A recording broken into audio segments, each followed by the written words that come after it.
central ou ao rego de colano. Portanto, a circunvalação pré-central é imediatamente aquela que se encontra anterior a este rego. O que é que ele faz? Gera então os movimentos voluntários e, em especial, a movimentação fina das mãos.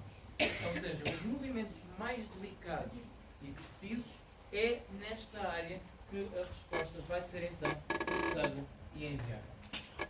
Ora bem, aqui originam-se deste local cerca de 30% dos primeiros neurónios e os restantes 30% encontram-se na área pré-motora, que é esta área imediatamente anterior ao nosso sulco pré-frontal, e depois 40% no córtex somatosensorial.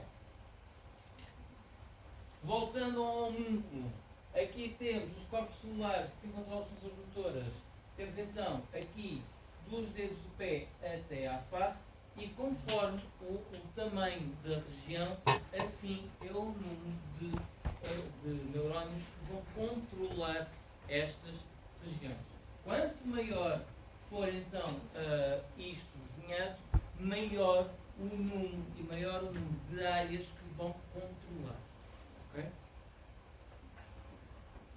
Ora bem, como eu estava a dizer, grupos musculares com muitas unidades motoras, mãos e face, apresentam-se então com uma relação maior do que as outras que têm poucas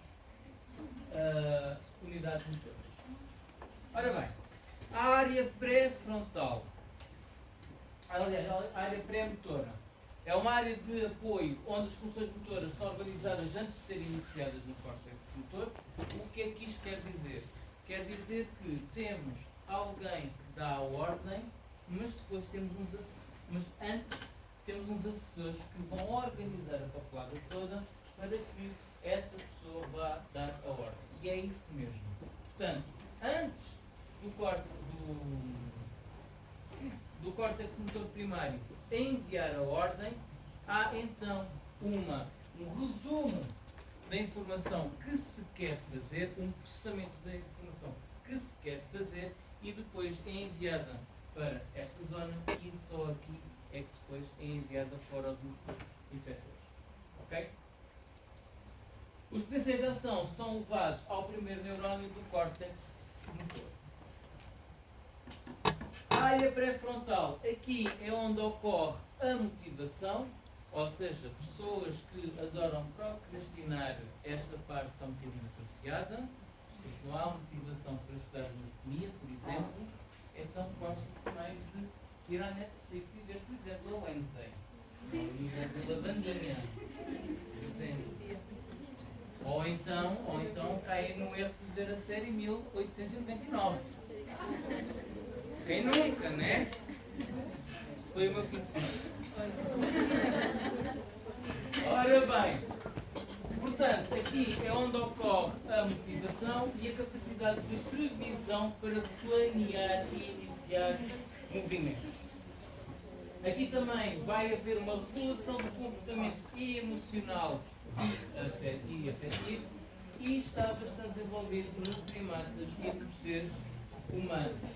Isto porquê? Porque nós temos a capacidade de planear as coisas antes de fazer. Não vamos no instinto. Às vezes vamos. Mas isso não pensamos. Não usamos esta área. Está bem? E depois temos uma complexidade emocional. Enquanto que os animais têm apenas reações básicas de querer se alimentar-se, de se reproduzir, os seres humanos têm capacidade de ter emoções mais complexas. Desde o amor até à vingança, ok?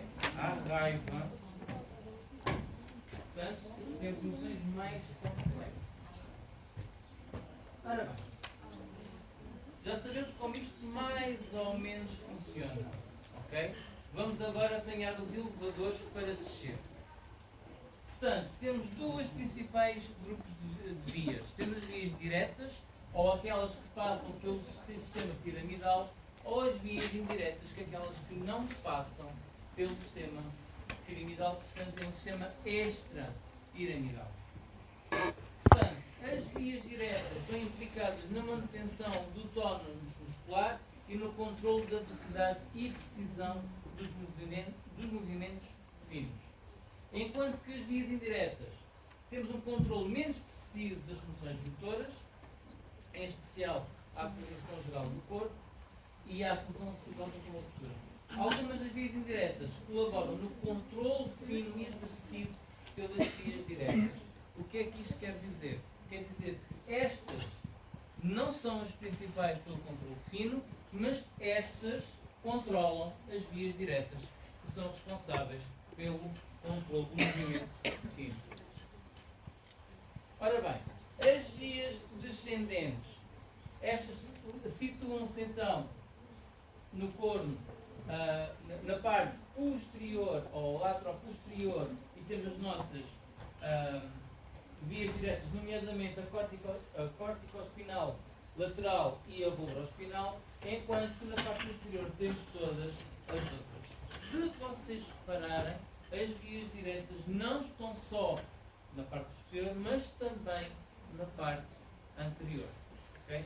Dividir isto entre posterior e anterior pelos dois grupos não funciona.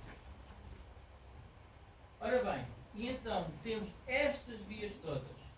Temos então o feixe córtico-bulbar e o feixe córtico-espinal, que são estas representadas então a roxo mais escuro, diria eu. São aquelas que são diretas e vão pelo sistema piramidal. Depois, as outras todas são aquelas que temos uma interação maior entre as várias estruturas encefálicas. Temos então as vias indiretas, a vestíbulo-espinal, a rubroespinal e a retículo-espinal. Se vocês decorarem de onde vem para onde vai, vocês sabem o nome disto. Por exemplo, rubroespinal vem do núcleo rúbreo para a espinal medula. Retículo-espinal vem da formação reticular para a espinal medula. Vestíbulo-espinal vem do vestíbulo, da ponte, para a espinal medula. Ok? Ora bem, aqui as vias diretas. O primeiro neurónio localiza-se então no córtex cerebral, portanto, aqui neste giro, ok?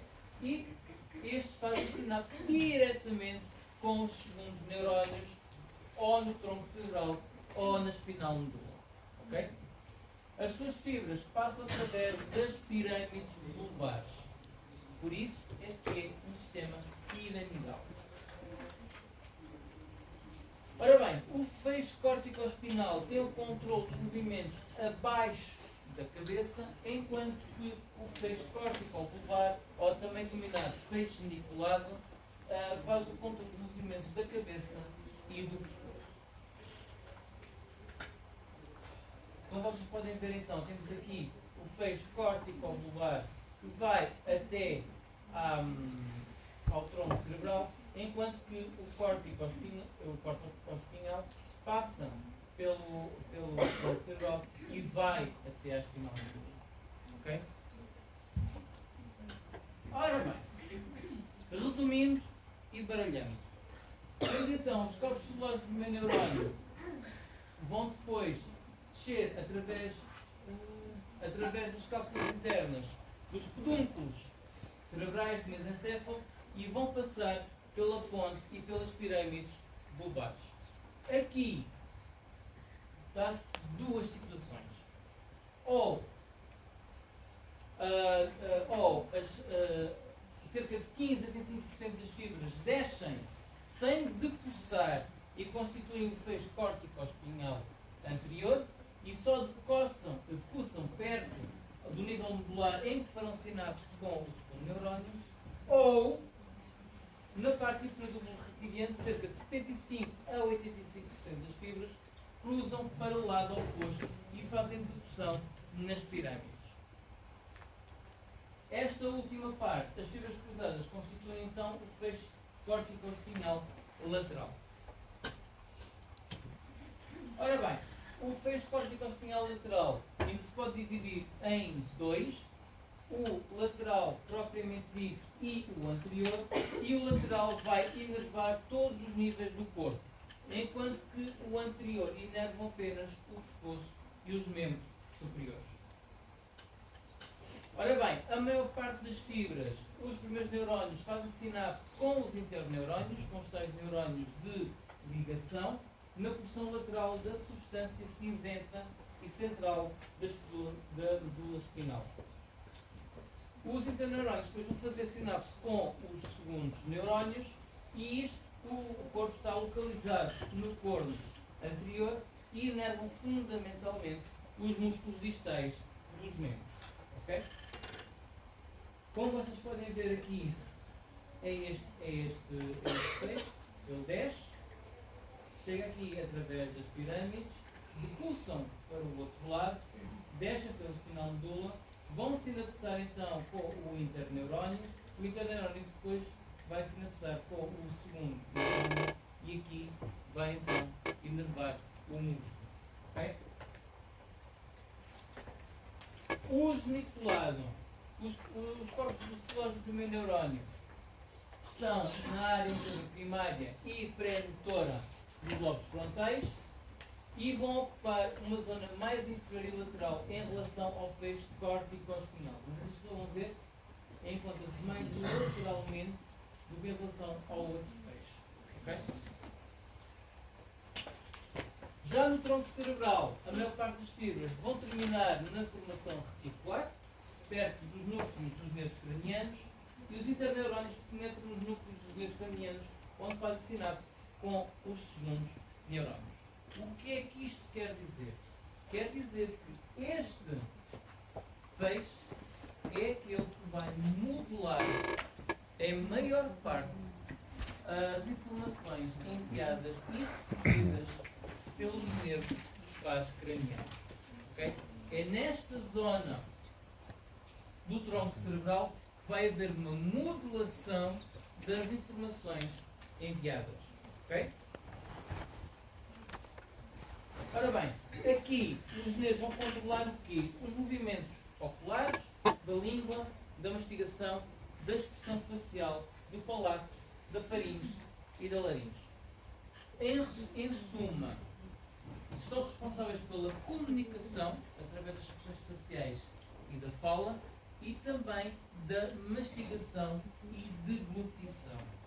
Okay? Portanto, são responsáveis pela comunicação e alimentação.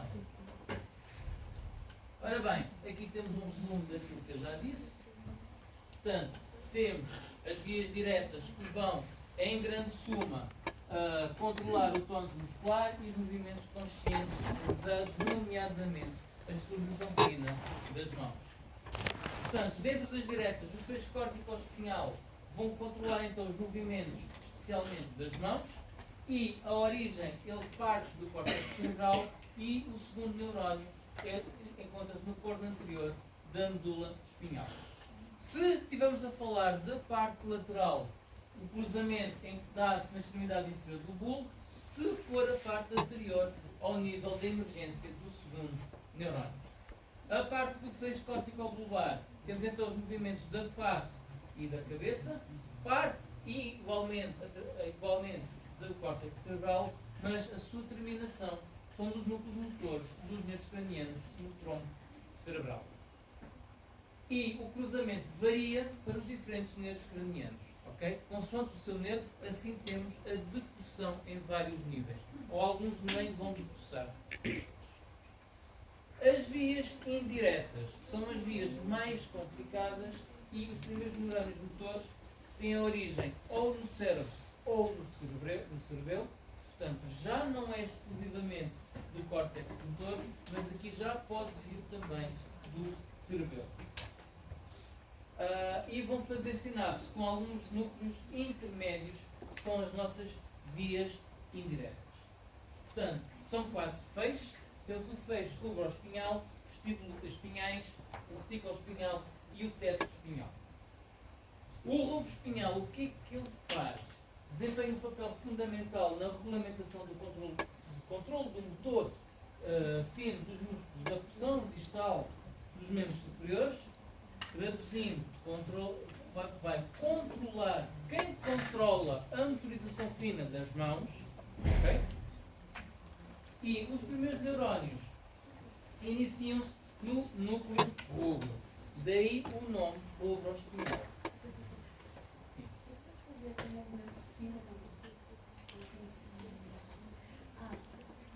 Quer dizer, muito preciso, como se fosse um cirurgião. Isso é a movimentação fina. A movimentação grossa da pulseira é habilitante. Okay? Portanto, neste feixe, os primeiros neurónios começam no núcleo rubro e vão decursar no mesencéfalo e vão descer pelo cordão lateral da espinal medula.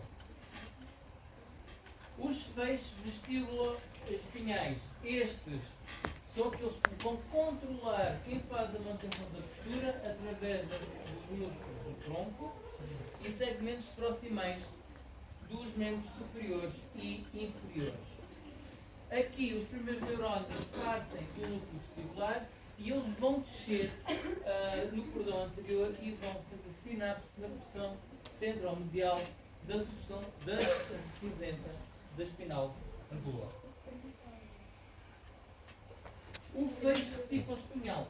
Aqui os músculos tensores do tronco e porção proximal dos membros inferiores é o que ele vai controlar ou modular esta informação.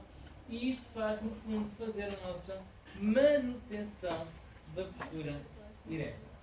Aqui temos então duas vias, ok? Dentro desta temos esta que é um núcleo reticular e temos esta que é o núcleo gigante ou celular, que é o outro núcleo reticular, ok?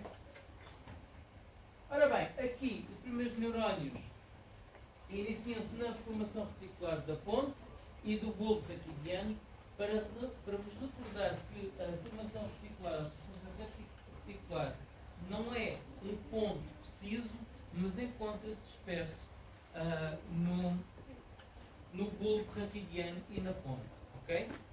Aqui, os axónios vão descer então no cordão lateral da espinal medula e vão sinapsar na porção ventromedial da substância cinzenta na medula espinhal. Por último, das vias indiretas, temos então os feixes tetoespinhais e aqui vão controlar então os músculos da cabeça, olhos, tronco e membros superiores e faz também a orientação sensorial e motora decorrentes dos reflexos visuais. O que é que isto quer dizer?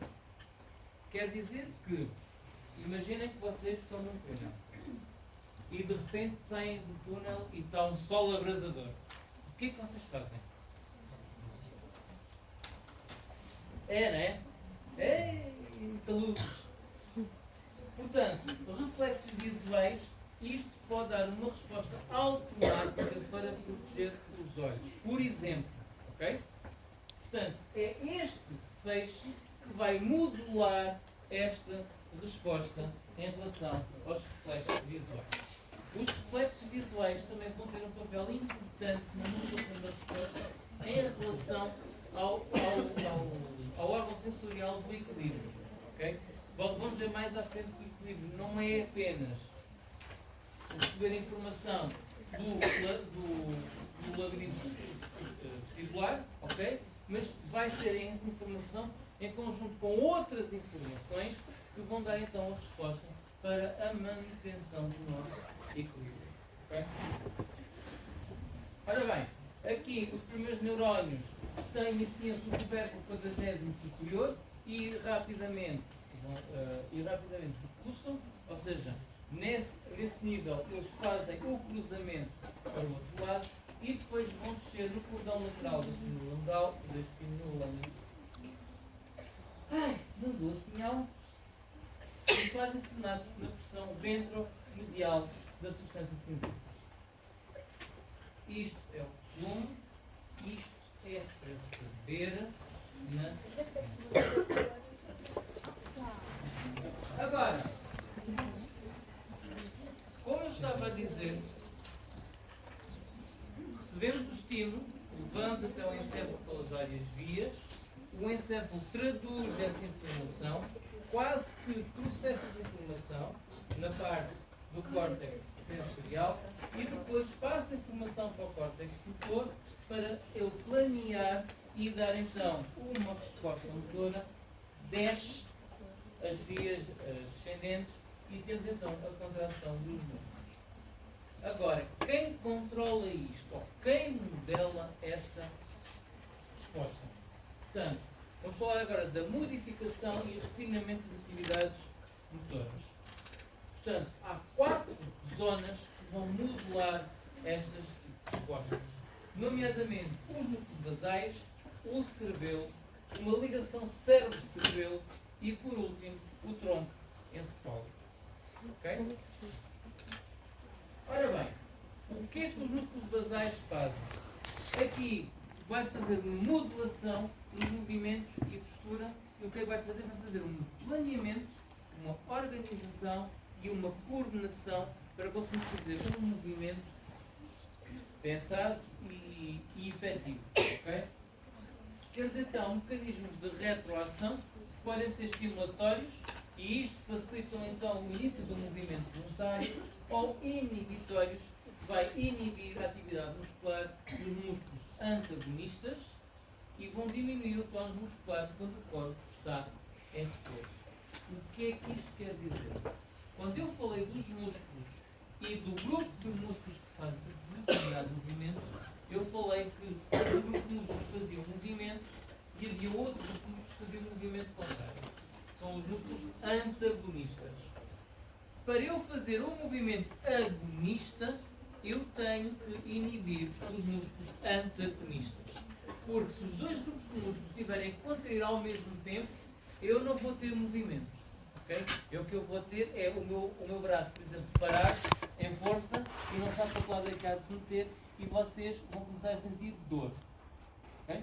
Portanto, quando falo estimulatórios e inibitórios é quando está a estimular uma coisa, tem que inibir a outra. Da parte de diminuir o tónus muscular quando o corpo está em repouso, é para o corpo relaxar e poder descansar. Quando vocês estão deitados na cama, vocês têm um corpo relaxado. Para o corpo estar relaxado, tem que haver então uma inibição dos músculos que fazem a postura para que vocês se sintam relaxados. Ok?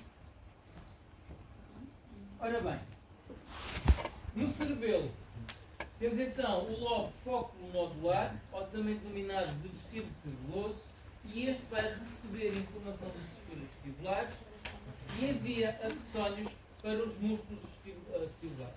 O que é que isto faz?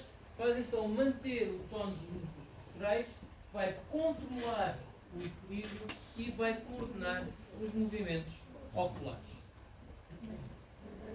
Já o vérmis e a porção medial do hemisfério lateral, ou também chamado de espinocerebeloso, vai contribuir para a coordenação motora fina dos movimentos simples através da função comparadora.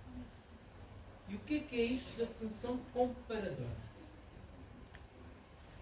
Como eu falei no exemplo da máquina de escrever, não, de escrever ao computador, vocês inicialmente era uma coisa assim, andavam à procura das teclas.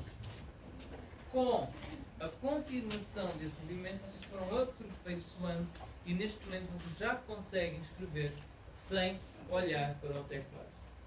Mas, para vocês reterem e fazer uma coordenação mais fina desse movimento, vocês tiveram que pegar nas experiências anteriores para comparar e refinar então esses movimentos para serem cada vez mais precisos e cada vez mais automáticos.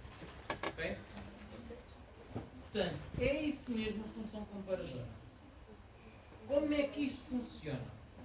Então temos o córtex sensor que vai enviar potenciais de ação aos segundos neurónios motores na medula espinal, ou seja, o nosso córtex envia informação para eu mexer o dedo, okay?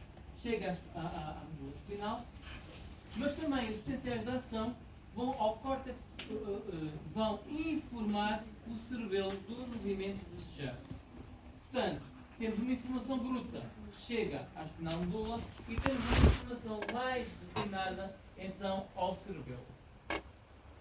Aqui, a informação dita bruta chega então à espinal medula e vão sinapsar com os com os neurónios para fazer a contração muscular. Ok? E eles fazem. Como vimos na primeira parte desta aula, há uns receptores que são os receptores, os órgãos articulares de Golgi, que fazem então, captam o estiramento muscular. Portanto, quando o músculo está a contrair, temos informação de como é que ele está a contrair e da quantidade de força que ele está a exercer. Portanto, esses órgãos tendinosos de Golgi vão enviar informação então ao cerebelo de como é que isto está a decorrer. O cerebelo então vai comparar a informação recebida pelos órgãos tendinosos de Golgi e pela informação que o córtex motor deu para ver se a ordem que foi enviada para o músculo está mesmo a ser cumprida. Okay? Portanto, vai comparar e isto vai tirar um resultado final. Ora bem, depois, os potenciais de ação do cerebelo vão para a medula e vão modificar a estimulação que está a decorrer ao músculo cardíaco, ao músculo esquelético. Isto no caso de, imaginem que a informação é chutar uma bola, ok? Então, contraímos os músculos para chutar uma bola. Mas, no decorrer da coisa, a gente vê um cão a passar à frente. Entretanto, os órgãos de Golgi dizem que, afinal, isto não está a contrair tanto como foi enviado inicialmente. E manda a informação ao cerebelo. O cerebelo, que tem a informação do córtex e a informação dos órgãos de Golgi, dizem: epá, afinal isto não está a ser como devia ser. O que é que se passa? Vamos então modificar então esta resposta, vamos modelar esta resposta e vamos ver que temos que modelar a contração muscular, para menos não vamos nós dar o pontapé no cão. Ok? Por último, são enviados do cerebelo para o córtex motor potenciais de ação que vão modificar a atividade motor. Quer dizer que, além desta informação que foi dada para controlar a contração muscular, é enviada então uma informação ao cérebro, para o córtex motor do cérebro, dizer: espera aí que temos que modificar então a informação inicial. Okay? E isto é a função comparadora. Dúvidas?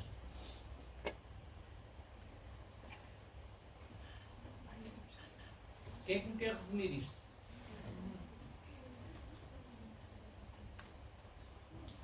Querem que eu repita? Córtex motor. Até aqui? Córtex motor diz: vai movimentar a mão. Então segue o plano original, envia os potenciais de ação. Elas descem pelas vias descendentes, chegam ao espinal medula. Da espinal medula, então vão se enlaçar com os segundos neurónios motores. Os segundos neurónios motores vão enviar a informação para o músculo e o músculo faz então a contração e eu estou a contrair a mão. Okay? Ao contrair a mão, os órgãos de Golgi, que estão nos tendões, veem o estiramento do músculo, a força que o músculo está a ser contraído e envia essa informação para o cerebelo. Dúvidas até aqui? Não. Quando a informação estava a descer pelas vias descendentes, havia uma outra informação que estava a ir para o cerebelo, que era a informação inicial que se deu aos músculos. Ou seja, vocês vão se contrair cerca de 65% em determinada direção. E esta é a informação que vem do córtex motor. A informação que vem dos órgãos tendinosos do Golgi dizem: afinal houve uma coisa e não se contraiu muito, contraiu só 50% e não foi bem para o lado direito, foi mais para o lado esquerdo. E o cerebelo vai comparar as duas informações e vão ver: afinal isto não está 100% de acordo, tem que enviar então uma mensagem diretamente para os segundos neurónios dos motores que vão contrair os músculos, a dizer, afinal vocês têm que contrair mais um bocadinho porque não era o desejado, 60% não é desejado dos 75%, têm que contrair mais um bocadinho, e vão enviar então uma outra resposta ao córtex motor a dizer que, afinal, vocês têm que dar um maior reforço à informação que foi enviada, que isto não está a cumprir tão bem como era desejado. Ok? E isto faz com que haja a correção da resposta inicial. Percebem? Sim.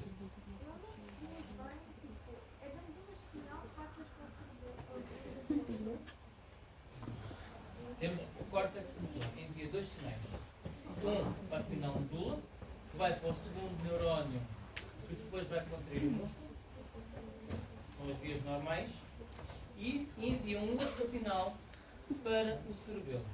O cerebelo é aquele que vai fazer o controle daquilo que estamos a fazer. Bem? Pronto. Os órgãos tendinosos recebem informação da contração muscular, de como é que a informação inicial está a decorrer, ou seja, eu dou a informação para contrair a mão, só que a mão, por exemplo, não contrai como eu queria, e eles dizem em que posição é que está, como é que está a contrair, e mandam a informação para o cerebelo. Okay? Aqui o cerebelo compara as duas informações e vê que não estão ajustadas. Portanto, ele vai dar duas informações. Primeiro, uma informação mais rápida que vai até ao segundo neurónio para tentar corrigir, para se aproximar à primeira informação, e depois vai dar um outro que passa pelo tálamo e depois vai ao córtex motor, que é para dizer que vocês têm que reforçar a informação. Ok? Portanto, é uma função comparadora e de controle. Ora bem, depois temos a ligação cérebro-cerebelo, e isto constitui dois terços dos hemisférios cerebelosos e vão fazer a comunicação com as regiões pré-motoras, pré-frontais e motoras do córtex cerebral. É aquela parte em que o cerebelo comunica com o córtex cerebral para dizer o resultado do que está a acontecer. Portanto, esta parte do CET. Ok? Ora bem, aqui participam então no planeamento e execução das atividades motoras rápidas e complexas e está envolvido nas funções cognitivas como o ritmo, portanto, quem dança esta parte deve estar mais desenvolvida, ok? A minha não está. A conceptualização de intervalos de tempo, ou seja, já tem na memória mais ou menos a quantidade de tempo, sabe mais ou menos a quantidade de 5 minutos, por exemplo. Algumas associações de palavras e, por último, execução de puzzles. Portanto, tudo que é complexo e abstrato, ele faz. Okay? O tronco encefálico. Aqui, por ele passa as principais vias ascendentes e descendentes, estas projetam-se todas no tronco encefálico, nomeadamente os núcleos cranianos 3 a 10 e 12.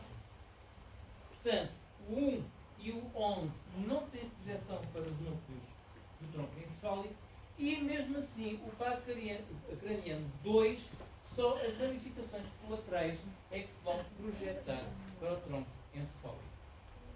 Por último, temos então o núcleo da formação reticular, que tem um sistema reticular ativador, que é o SNA, e este é responsável pelo despertar da consciência. Okay? Resumindo com muito baralhando, temos então as entradas sensoriais, temos as vias ascendentes da medula espinal e temos os axónios dos nervos cranianos. Neste caso, passa a informação do segundo par craniano, que é a visão, do quinto, que é a sensação tátil da face, da cavidade nasal e da cavidade oral. O sétimo temos a gustação, ou seja, o paladar. O oitavo, a audição e o equilíbrio. O nono, a gustação e sensação tátil na garganta. E o décimo, temos então as sensações da gustação, sensação tátil no nariz e sensações viscerais dos órgãos do tórax e abdômen. Portanto, toda esta informação passa pelo tronco encefálico e vai comunicar com os núcleos que ali têm, que vão dar respostas moduladoras. Na parte motora, temos dois tipos, os somáticos e os parasimpáticos. Em relação aos somáticos, aqui podem provocar reflexos aqui. O terceiro, quarto e sexto estão responsáveis pelos estímulos e reflexos nos movimentos oculares. Portanto, a parte consciente somática é consciente dos movimentos oculares. O par nono tem a ver com os reflexos do pescoço aos estímulos visuais e auditivos. O que é que isto quer dizer? Quer dizer que vocês estão a andar na rua e ouvem o vosso nome. O que é que vocês fazem? Né? Quem é que vocês fazem? Isto é uma resposta moduladora que o tronco encefálico faz. Isto às vezes é mais forte do que vocês. Então quando ouvem alguma fofoca bastante boa, bem? Ou então aquela de miga, não olha. Hein? É isto que é a resposta aos estímulos auditivos. Bem? Não. Portanto, depois temos o sétimo, que temos as expressões faciais, o quinto e o 12º com a mastigação, o nono e o 10º com a deglutição e depois o nono e o 10º e o 12º com a fala. Porquê é que aqui temos o 12º na mastigação e o 12º na fala? Como vocês já devem ter estudado, que não estudaram, o par craniano 12º é responsável pelos movimentos da língua. Ok? Portanto, vocês precisam da língua para movimentar os movimentos da boca, para ajudar na mastigação, mas também precisam da língua para alterar a sua forma, para alterar a fonética da cavidade oral, que vos permite falar diversos sons. Ok? A parte parasimpática.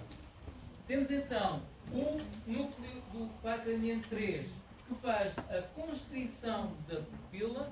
É exatamente quando vocês estão a sair do túnel e vê um grande clarão, a vossa pupila vai contrair para que não entre demasiada luz para dentro do olho. O quinto pode dar reflexo de espirro. Se tem toda a parte sensitiva da cavidade nasal, alguma coisa que perturbe o bom funcionamento da cavidade nasal vai provocar então o espirro. O sétimo e nono vão estimular a salivação, desculpem, o sétimo e o 10º vão estimular a salivação, porque eles estão ligados então às glândulas salivares e às glândulas orais. Depois temos o nono, que tem a atividade da parte da laringe e da faringe, que pode fazer o reflexo do vômito e da tosse. E depois o 10º, que é o vago, tem então a função vitais e que tem toda a parte parasimpática do sistema autónomo, que temos então a frequência cardíaca, pressão arterial, respiração e digestão. Outras funções. Vamos falar destas muito por alto, porque cada uma delas dá um curso. Está bem? Portanto, isto é muito por alto. Temos então a fala, o córtex cerebral esquerdo contra o córtex cerebral direito. Vamos falar então das atividades elétricas cerebral e do sono, da memória e do sistema límbico propriamente dito. A fala. Como vocês sabem, na maioria das pessoas, a fala localiza-se apenas no córtex esquerdo, nomeadamente nesta área que tem o nome de área de Wernicke. E esta área é responsável por formular o discurso. Se vocês repararem, quem vem às aulas repara que eu, a partir das 6 da tarde, esta área eu deixo de falar. Aliás, deixa de funcionar. Porque o meu discurso começa já a atrapalhar com o cansaço. Portanto, o que é que isto quer dizer? Quer dizer que esta área está então na área sensorial, ou seja, ela vai planejar o discurso, vai então enviar os estímulos para a área de Broca, que é esta areazinha aqui da área motora, que vai recebê-los e vai enviar os impulsos. Vai enviar os impulsos então para a área motora, da área pré-motora. A área pré-motora vai enviar para a área motora e depois a área motora vai enviar os estímulos necessários para que se faça a fala propriamente dita. Ok? Um eletrocerebograma. Vê-se que quando a palavra é vista no córtex visual, portanto temos aqui a atividade na parte occipital, que é a parte que se especializa na parte da visão. Portanto, temos uma maior atividade nesta parte. Depois, a informação sobre a palavra é compreendida na área de Wernicke. Temos então aqui esta área que no encefaloradiograma. Vemos aqui então aqui maior atividade nesta zona, que corresponde a esta zona. A informação da área de Wernicke é transferida para a área de Broca. Vemos então a transferência da atividade de um lado para o outro e depois, quando a área de Broca é transferida para o córtex motor primário, vemos então a alternância de atividade para o córtex motor primário. Okay? Portanto, é este o circuito. Vocês podem ver, a área de Wernicke faz então a ligação com a área de Broca. A área de Broca dá então os estímulos para a área pré-motora, da área pré-motora para o córtex motor primário, e o córtex motor primário dá a informação para os músculos da face, da laringe, da faringe e das cordas vocais, que fazem então a vocalização da fala. Dúvidas em relação a isto? Não? Ora, córtex esquerdo contra córtex direito. As pessoas não são todas iguais. Por exemplo, quem é que escreve com a mão direita? Quem é que escreve com a mão esquerda? Portanto, posso dizer que há um predomínio do hemisfério em relação ao outro. Nós sabemos que o hemisfério esquerdo controla a parte direita e o hemisfério direito controla a parte esquerda. Além disso, o hemisfério esquerdo tem capacidades diferentes do hemisfério direito. No hemisfério direito é melhor que o esquerdo e o esquerdo é melhor que o direito. São apenas diferentes. Portanto, cada hemisfério cerebral controla e recebe estímulos do lado oposto do corpo e os hemisférios direito e esquerdo estão ligados por comissuras. Eu já falei sobre isto, sobre as comissuras, está bem? A maior destas comissuras é o corpo caloso e este permite a partilha de informação entre hemisférios. Exatamente estas fibras aqui. Estas fibras ligam então o hemisfério esquerdo ao hemisfério direito e estas fibras que permitem a comunicação inter-hemisférios. Ora bem, o hemisfério esquerdo é o que estatisticamente se verifica na maioria das pessoas, não quer dizer que seja o correto ou incorreto, estatisticamente é o que a maioria das pessoas tem, é predominante e vai controlar capacidades linguísticas e analíticas. Ou seja, tudo o que é mais matemático e mais prático, o hemisfério esquerdo vai controlar. Já o hemisfério direito vai controlar as capacidades espaciais e as capacidades musicais. Tudo o que é mais artístico, mais sensitivo, é o lado direito que controla. Okay? Atividade elétrica cerebral do sono. Temos aqui então os eletroencefalogramas, como vocês veem, e eles registram a atividade cerebral sob a forma de 4 ondas: a alfa, a beta, a teta e a delta. Okay? Enquanto que a beta é aquela que a gente se verifica quando estamos em estado consciente e de alerta, a alfa é aquela que varia entre o estado consciente e inconsciente. Quem nunca estava no sofá e deixou-se dormir e está a ter um sonho e que de repente cai. E uma pessoa acorda, desamparada, e que se estiver ao lado, na ponta do sofá, cai mesmo. Não é quem nunca. Isto é o quê? A fase alfa é isto. É esta fase de entre o sono e a fase consciente, em que estamos a sonhar, mas que estamos também em alerta. Ou seja, não estamos completamente conscientes, não estamos completamente inconscientes. Temos então depois as ondas θ, que aqui já é sobre uma fase de meditação profunda e inconsciente, e por último, as delta, que são aquelas onde dormimos profundamente. Pode haver um terremoto, pode haver um tsunami, que nada me faz acordar, enquanto estou nesta fase. Okay?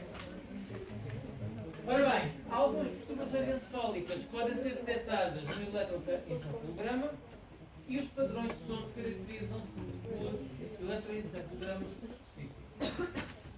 Por exemplo, posso continuar a aula? Obrigado.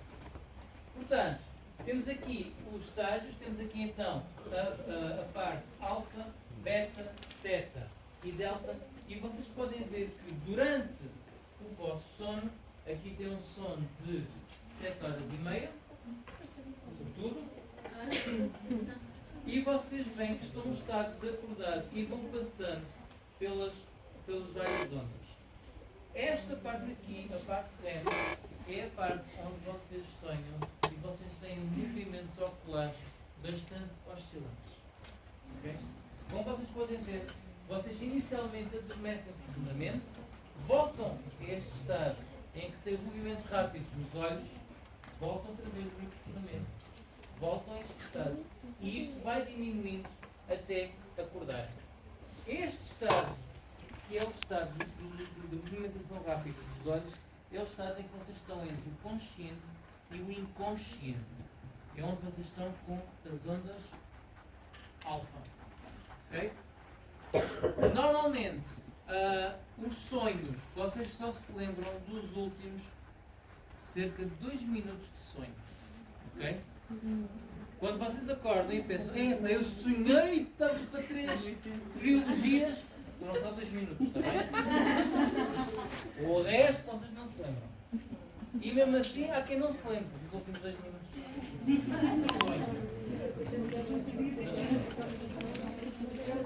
Ora bem, quando eu falei do tronco encefálico e da atividade, eu disse que tinha lá a formação reticular e disse que tinha este sistema reticular ativador.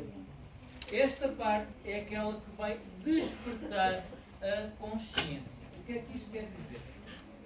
O sistema reticular ativador está difundido no tronco encefálico, porque a substância reticular está dispersa como se fosse uma nuvem, e isto vai regular as funções motoras cíclicas, nomeadamente o sono vigília.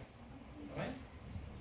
As ramificações colaterais dos neurónios do trato trigêmeo-talâmico projetam-se à formação reticular e isto vai estimular a vigília e consciência e o ciclo do sono vigília. Como eu vos mostrei que no tronco encefálico passam todos os centros de resposta moduladora de quase todos os pares cranianos, elas vão se tocar então na formação reticular. O que é que isto quer dizer? Quer dizer que, se vocês estiverem a dormir, se houver um estímulo visual ou um estímulo auditivo, vocês podem ativar este sistema reticular ativador e saem da parte do sono e ficam acordados. Da mesma maneira que vocês estão bem na vida, a andar bem na vida e ouvem um som de explosão, isto vai ativar o estado de consciência. Alguém aqui teve alguma situação limite? Um acidente? Então é assim, normalmente as pessoas que passam por situações de limite, das duas uma, ou ficam em estado de choque e não conseguem fazer nada, e têm este sistema reticular ativador bloqueado, ou então a pessoa tem um sangue frio do caraças. E é quando tem muita consciência e está completamente lúcida e sabe o que fazer. Nem ela sabe medicina, já ela está a exercer medicina. É quando tem um sistema reticular ativador. Há certos estímulos que vão despertar a consciência. Não só quando estamos a dormir, mas também quando estamos acordados. E algumas situações de limite despertam este estado de consciência. Também algumas drogas. Mas eu não posso. Ora bem, memória. Portanto, temos três tipos de memória. Temos a memória sensorial, a memória de curto prazo e a memória de longo prazo. Temos aquela que é captada pelas sensações e rapidamente esquecida. Porque se fôssemos armazenar todas as informações, neste momento tínhamos mutamento cerebral. Algumas memórias sensoriais que são importantes, nós conseguimos decorar a um curto prazo e temos a tal memória de curto prazo, e aquelas que são realmente importantes e que nos marcam passam para a memória de longo prazo. Ora bem, a memória sensorial é isto mesmo, é a retenção a muito curto prazo do estímulo sensorial recebido e normalmente dura menos do que um segundo. A memória de curto prazo, ou também denominada de memória primária, é quando a memória sensorial é considerada valiosa e aqui a informação é retida durante alguns minutos. Está estudado que esta memória é limitada a um número de 7 coisas. 7 bits. Ou seja, se eu vos der um número com 8 dígitos, para vocês decorarem em 10 segundos, garantidamente, vocês não vão decorar. Mas se eu der um número, por exemplo, de 5 dígitos, vocês decoram. Ok? Portanto, esta memória está limitada a 7 bits, a 7 coisas. Claro que vocês podem... Ai! Não é aprender. Não era aperfeiçoar, mas sincero. Podem aperfeiçoar isto e podem fazer exercícios para que cada vez mais consigam ter uma maior memória a curto prazo. Memória a longo prazo divide-se em duas memórias. Temos então a memória explícita, ou também denominada de memória declarativa, e temos a memória implícita, ou também denominada de memória processual. A declarativa envolve retenção de fatos como nomes, datas e locais. A minha não funciona. E está armazenada no hipocampo e no núcleo amigdalino.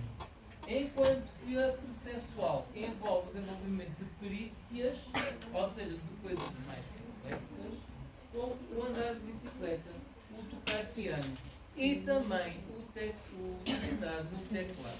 Ok? Portanto, conforme vocês vão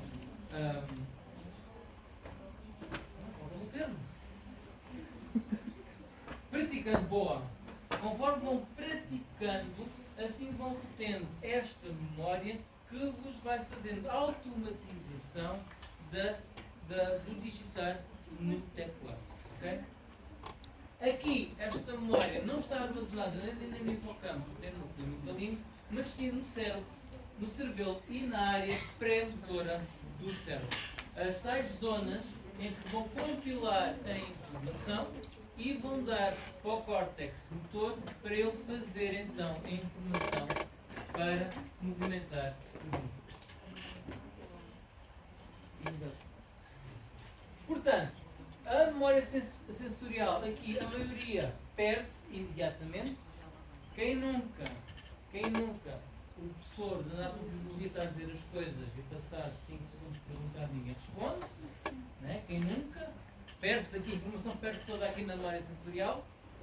Aquelas mais importantes, que é quando o professor diz sai no teste, obrigatoriamente, passa a tua memória de curto prazo, né? Portanto, aqui a maior parte perde-se no período de curto período de tempo quando é recebida nova informação, quando a pessoa se distrai, né? Mas, se vocês apontarem no papel qual é o slide que sai, vocês vão fazer a acomodação da memória e vão passá-la então pela memória a longo prazo.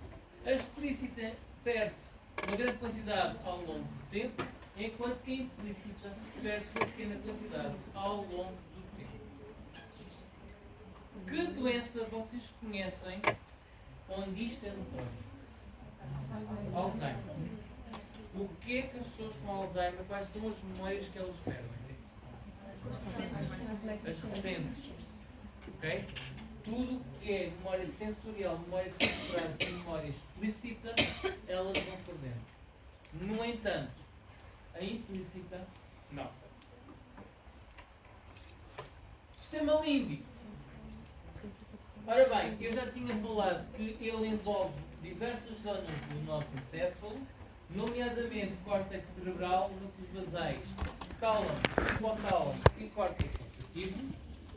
E há aqui uma coisa engraçada. Córtex olfativo. Quem nunca se lembra do cheirinho do bolo que eu estava a fazer? As memórias que trazem. É isto que é responsável. O cheiro é o sentido que mais memória visceral volta. Ok? Portanto, o sistema límbico controla as funções viscerais do sistema nervoso autónomo e do sistema endócrino e está envolvido nas emoções, nas respostas viscerais às emoções, na motivação, no humor, na memória declarativa de longa duração e nas sensações de dor e prazer. Ora bem, então, a principal fonte de entrada sensorial são então os nervos olfativos e o cheiro ao pensamento de comida estimula a sensação de fome no hipotálamo, que também podem estimular uma sensação de memória antiga. Por conta da nossa parte animal, os animais, quando estão no cio, libertam feromonas e as feromonas são captadas pelo olfato. Portanto, a detecção olfativa de feromonas também vai dar uma resposta sexual. O símbolo do sistema límbico é um centro de satisfação, esta zona aqui é um centro de satisfação e é aqui que vai dar então a informação de que está satisfeito com uma refeição ou também com uma relação sexual. Alguém que tenha um traumatismo nesta zona, muito possivelmente nunca tem fome, não vê satisfação nenhuma, nem se sente saciado e também pode se tornar assexual. Okay? As memórias desenvolvem-se na interação com o hipocampo.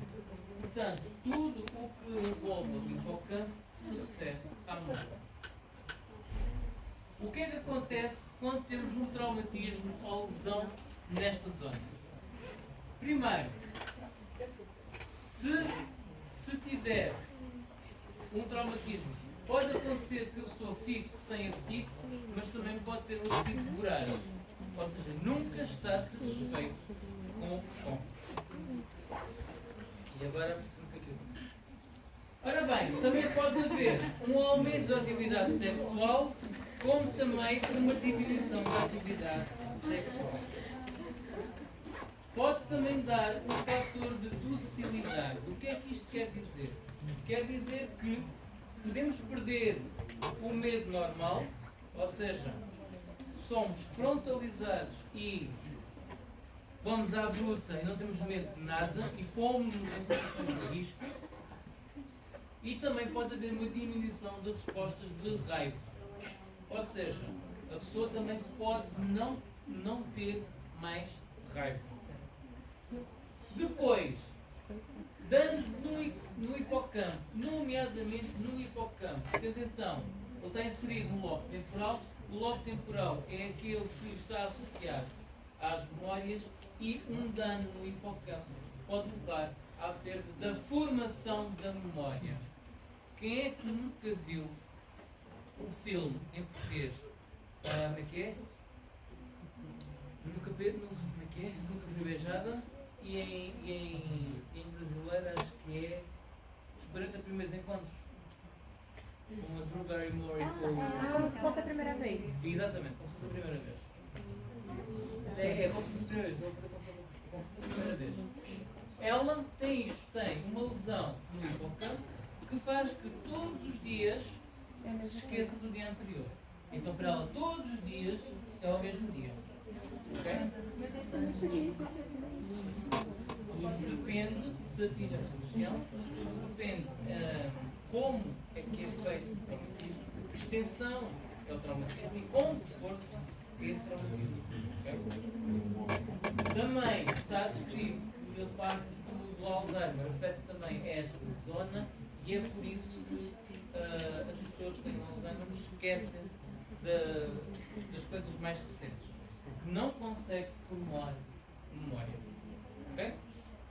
E com isto, bom fim de semana.